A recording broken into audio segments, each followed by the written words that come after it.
ho ho! Happy Christmas! Amanita Happy Christmas! Voilà, sous les sapins, qu'est-ce qu'on va retrouver? Et voilà ce qu'on va retrouver! On va faire comme les Pères Noël. On va le pendre dans les sapins, les boules. Voilà, pour les faire sécher, pour quand on revient. Tchac! Les gens vont croire que c'est la première initiation de Noël ici. Voilà, parce que là, ils sont déjà bien humides. Si on n'a pas de séchoir chez nous, c'est comme ça qu'on doit faire. C'est comme ça que les chamans de Sibérie ont commencé, les Tchoukchi. Ils ont dit que ces champignons s'appelaient les wapak quand ils ont vu ce que les rennes en faisaient. Ils ont dit wapak, wapak! Il y a les rennes qui mangent tous les champignons et ils deviennent très très bizarres. En plus, il y a des boules de Noël. Depuis que les premiers chamans de Sibérie les font sécher sur les arbres. Et puis quand on arrivait de loin, ils ont eu dit mais on ferait pas ça pour célébrer le retour du Messie ou du Dieu Soleil. On va mettre des boules partout. Voilà. Il y a là des grosses boules, des petites boules dans les sapins. C'est comme ça que tout a commencé en Sibérie. Puis ils ont remarqué que quand on mangeait les champignons d'abord séchés, ils étaient beaucoup plus intéressants parce que si on les mange frais, nous, on risque d'être intoxiqués. Il y a là, belle petite famille, là, ils sont combien? Ils sont plus que 7, hein? Allez, on va les faire sécher comme il se doit, à l'ancienne. Voilà, et donc avant, vous arriviez, et il y avait des boules de Noël partout sur les arbres comme ça. Et ils disaient, oh oh oh, c'est le retour du Dieu Soleil. Si vous mangez ces champignons, le pain vivant descendu du ciel, vous comprendrez le mystère de la vie presque éternelle. Parce que... Voilà, alors si vous voulez manger frais comme des champignons de Paris, alors là vous êtes obligé de les cuire 2 fois dans l'eau de 10 minutes. Vous les rincez 2 fois. D'abord vous les cuisez 2 fois dans l'eau 10 minutes. Vous rincez, chaque fois entre les deux. Et seulement après les 2 rinçages et les 2 cuissons, vous pouvez le cuire comme des champignons de Paris. Alors là ils seront prêts. Voilà. Ils seront prêts à être mangés de manière non psychoactive. Si vous voulez la psychoactivité, si vous voulez que l'acide ibothénique se transforme en mucimol, alors là, vous ne le cuisez pas à l'eau, tout ça, vous le faites sécher, ça devient comme une hostie, comme l'eucharistie, le placebo, enfin pas le placebo justement, la vraie originale. Et vous la faites sécher, puis vous pouvez soit la fumer, soit vous continuez à faire sécher dans les chaussons près du feu, parce que tout le monde n'avait pas un arbre de Noël chez soi. Donc au début, ils avaient juste un feu ouvert et des chaussons. Alors les chamans rentraient par la cheminée, par le trou central du feu, de la yourte, qui était recouvert de neige, donc c'était obligé de rentrer par la cheminée, par le trou du feu. Et après, il les faisait sécher dans des chaussons près du feu.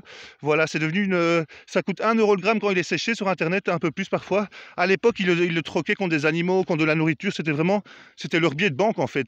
Et ça leur permettait, c'était leur énergie aussi, ils le mangeaient pour faire des grandes traversées nomades. Mais une fois qu'il est bien séché, évidemment, il donne plus de force. Si vous le mangez frais et cuit à l'eau, il donne juste un peu de force aussi, mais pas la molécule mucimol. Donc c'est pour ça que les chamans, après, ils ont remarqué que les rennes, ils buvaient leur pipi dans la neige. Et qu'en fait, ils ont constaté que leur pipi était encore efficace à 90% de psychoactivité. Donc les molécules qui étaient dans le champignon restent dedans, dans l'urine, après même avec le filtre du rein. Donc le sang redevient de l'urine, mais en gardant la molécule.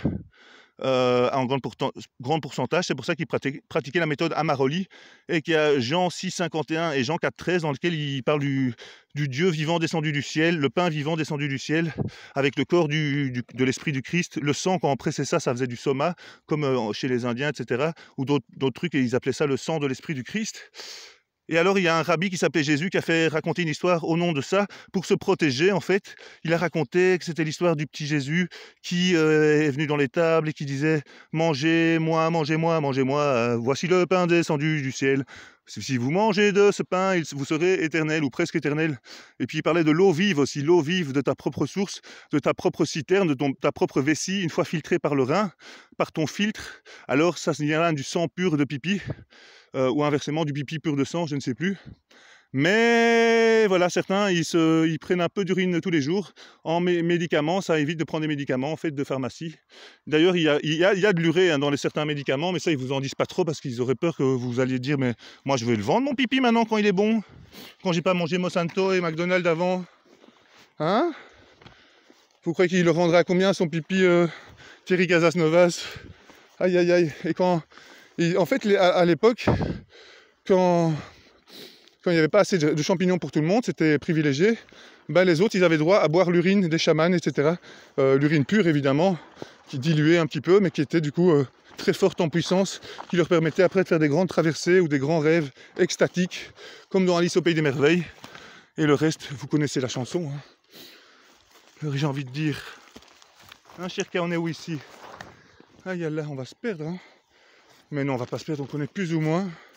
On va se repérer en fonction, oh là là, de la luminosité. Merde, alors on dirait que Dame Diarra est déjà passé au Pays des Merveilles. Alice. Heureusement, il y en a encore un petit peu. Bon, on a fait 20 minutes de récolte. On a déjà un beau petit sachet qu'on va devoir faire sécher maintenant. Ah, j'espère que j'ai pris ceux sur l'arbre. En fait, je suis parti, mais j'ai même pas regardé. Mince, je vais y retourner.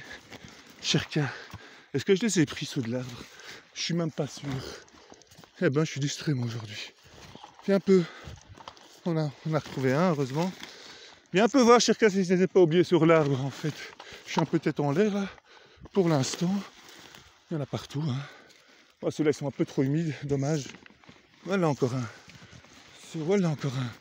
Ils sont partout, hein, ces petits. Yalla. Alors, on va retourner à l'arbre. Shirka, viens. Shirka. C'est où l'arbre? On les a mis en hauteur. Ah là là. On est capable. Non, on les a repris, on dirait. Ça va, c'était celui-là. Hein. Je crois bien. Viens un peu voir, Shirka. Oh. Shirka. Oui, hein.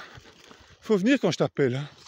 Voilà, je sais que je suis un peu emmerdant, mais dans les bois, tu peux pas partir où tu veux. Allez, on y va. Bon, on espère qu'on les a ramassés. On verra bien dans la vidéo. Encore un petit. Oh là là.